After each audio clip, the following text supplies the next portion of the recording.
Good morning, students. In previous lecture, in first lecture, we have learnt about something about sets. What is set? Collection of well-defined objects. For example, collection of even natural numbers.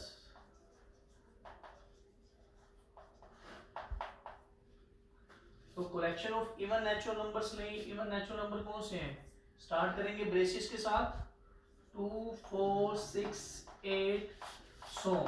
तो ये सारे क्या हैं? एक set बनाएंगे, क्योंकि किसी से भी अगर हम पूछें कि इवन नेचुरल नंबर्स कौन बताओ उसके बारे में, तो सभी का आंसर यही आएगा 2, 4, 6, 8 सो ऑन। तो ये जो अगर इस सेट को मैं एक नाम दे दूं सेट ए, तो these are known as elements of a set. ये सारे क्या कहलाते हैं? इस सेट के elements, elements of a set. These are known as elements of a set. जो ब्रेसिस के अंदर हमने लिखे होंगे सारे क्या कहलाएंगे? Elements of a set.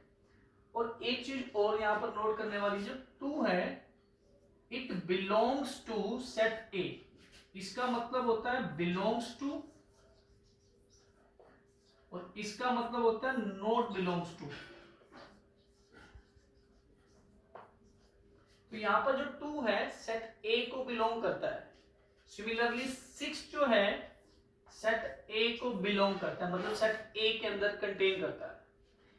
अब ऐसे अगर मैं कहूं 7, it doesn't belongs to set A. 7 जो है इसके बीच में नहीं आता, क्योंकि 7 जो है इवन नेचुरल नंबर नहीं है। सिमिलरली 9 की अगर बात करूं, it is also not belongs to set A. तो जो भी ब्रेसिस के अंदर सेट क्या होता है? वेल डिफाइंड ऑब्जेक्ट्स का कलेक्शन होता है। मतलब किसी भी पर्सन से पूछे तो उसका आंसर सभी का यही आएगा। जैसे इवन नेचुरल नंबर्स की बात की 2, 4, 6, 8 सो ऑन, ऐसी तरह से आंसर देंगे। और जो विद इन ब्रेसिस हमने लिखे होते हैं, these are known as elements of a set. और जैसे 2 की अगर बात करूं, it belongs to set A, मतलब सेट ए के अंदर 2 है। और ऐसे 6 बिलोंग्स टू सेट ए। 7 की बात करूं, it doesn't belongs to set A, मतलब 7 इसके बीच में सेट ए कंटेन नहीं करता उसको। सिमिलरली 9 भी सेट ए कंटेन नहीं करता, तो 9 also not belongs to set.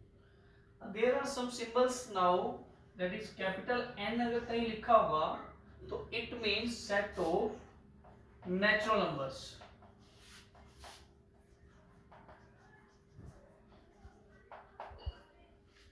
कहीं क्यू लिखा होगा, capital Q, that is set of rational numbers.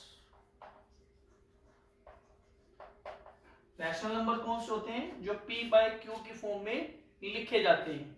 इसी तरह से अगर कहीं z लिखा होगा, these are known as set of integers. Integers क्या होता है? Combination of whole numbers and negative numbers. कहीं r लिखा होगा, these are known as set of real numbers. ठीक है, तो इसी तरह से n अगर कहीं लिखा होगा, सेट ऑफ नेचुरल नंबर्स को बिलोंग, मतलब ये डिनोट करेगा। कैपिटल लेटर्स में होने चाहिए, स्मॉल में नहीं। Capital Q set of rational numbers को शो करेगा, capital Z set of integers को, R set of real numbers को। इसी तरह से कहीं C लिखा हो, set of complex numbers. Complex numbers क्या होते हैं, इसके बारे में कंप्लीट चैप्टर 11 क्लास में, उसके बारे में आगे देखेंगे। Now we will understand description of set. अब हम डिस्क्रिप्शन ऑफ सेट के बारे में पढ़ेंगे कि we can write sets into 2 forms. Set को हम 2 फॉर्म्स में लिख सकते हैं।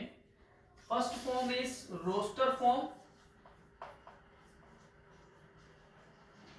And second is set builder form.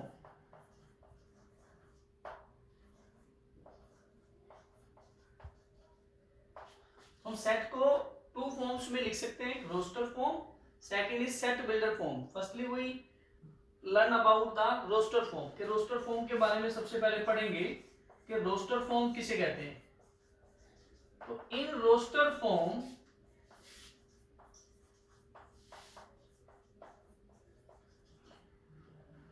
elements are listed within the braces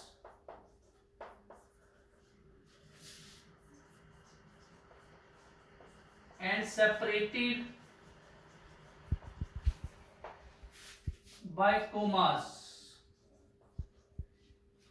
roster form के अंदर जो एलिमेंट्स लिखे जाएंगे ब्रेसिस के अंदर लिखना है और उन एलिमेंट्स को सेपरेट करेंगे कोमा से। For example set of vowels.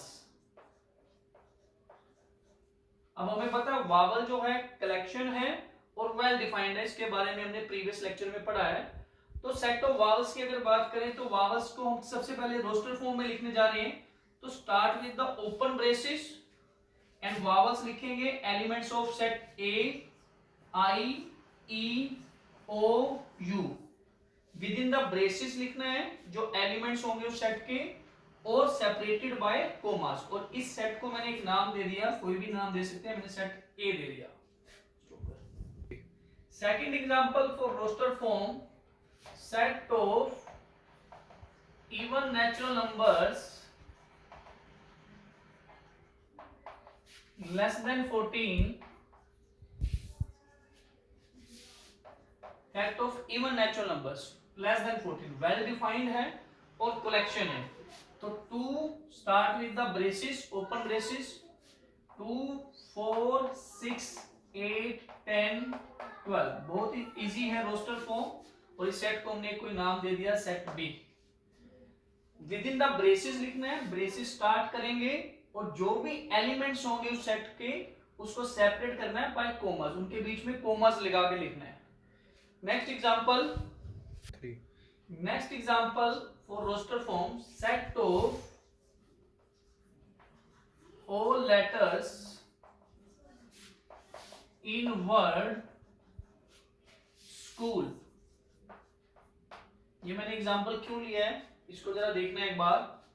School के जो सारे लेटर्स हैं कौन कौन से हैं, start with the open braces for roster form S C H O L. ये सारे एलिमेंट्स हमने लिख लिए इस सेट के। अब तुम कहोगे भी यहां पर स्कूल में तो ओ 2 बार है, यहां पर तो 1 बार लिखा है, तो कोई भी एलिमेंट जो है रिपीट नहीं होगा और हम इनका ऑर्डर भी चेंज कर सकते हैं। इसको हम ऐसे भी लिख सकते हैं, पहले हम H लिख लें, H लिख लें, O लिख लें, L लिख लें, S लिख लें, C। Order can also be change. तो ध्यान रखें कोई भी लेटर जो होगा स्कूल के अंदर जैसे O 2 टाइम्स है, यहां पर हमें उसको एलिमेंट को रिपीट नहीं करना, एक ही बार लिखना है। और इन एलिमेंट्स का जो ऑर्डर है it can also be change. तो इंपॉर्टेंट पॉइंट्स है, 2 पॉइंट्स यहां पर निकल के आते हैं। Number 1, no elements should be repeated। कोई एलिमेंट रिपीट नहीं होना चाहिए रोस्टर फॉर्म के लिए। Second point, order of elements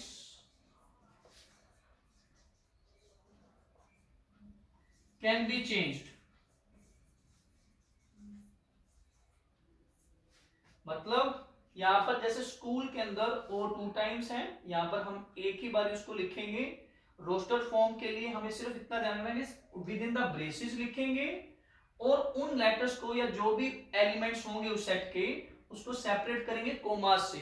और कोई भी लेटर अगर रिपीट करके हमें ब्रेसेस के अंदर नहीं लिखना और इन सब का ऑर्डर भी हम चेंज करके लिख सकते हैं। तो 2 पॉइंट निकल के आते हैं रोस्टर फॉर्म में। No elements should be repeated, कोई एलिमेंट रिपीट करके नहीं लिख सकते।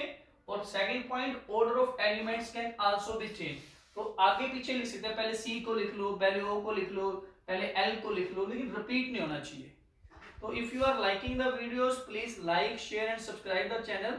और if you are facing any problem please share with me in comments. Thank you students.